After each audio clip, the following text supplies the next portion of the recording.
Welcome to solverfy.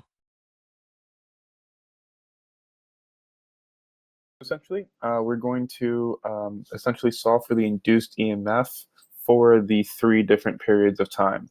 So we can say that the magnitude of the induced EMF would be equal to the absolute value of the induced EMF.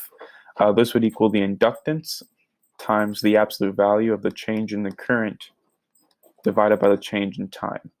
So essentially, for part A, we have 0 to 2 milliseconds. So essentially, our induced EMF epsilon would be equal to the inductance L, so 4.6 henries, and then multiplied by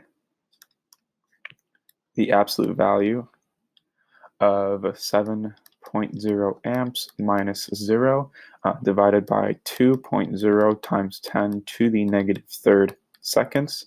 And we find that the induced EMF would be 1.6 times 10 to the fourth volts.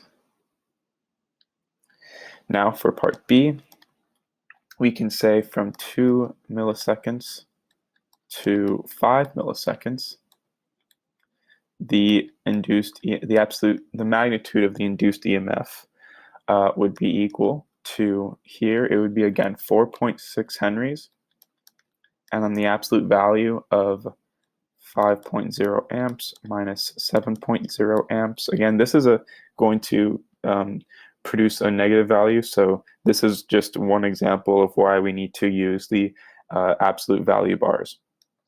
This would be divided by 5 minus 2 times 10 to the negative third seconds, and we find that the induced EMF for this time interval, 3.1 times 10 to the third volts.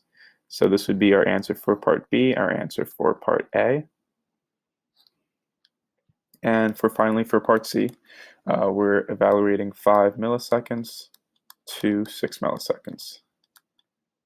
And so we can say that the magnitude of the induced EMF would be equal to, again, the inductance of 4.6 henries times the absolute value of 0 minus 5.0 amps. So this is another example of where the absolute value bars create a positive result rather than a negative result. And then 6 minus 5, 1, so it would be 1 times 10 to the negative third seconds, so again, milliseconds.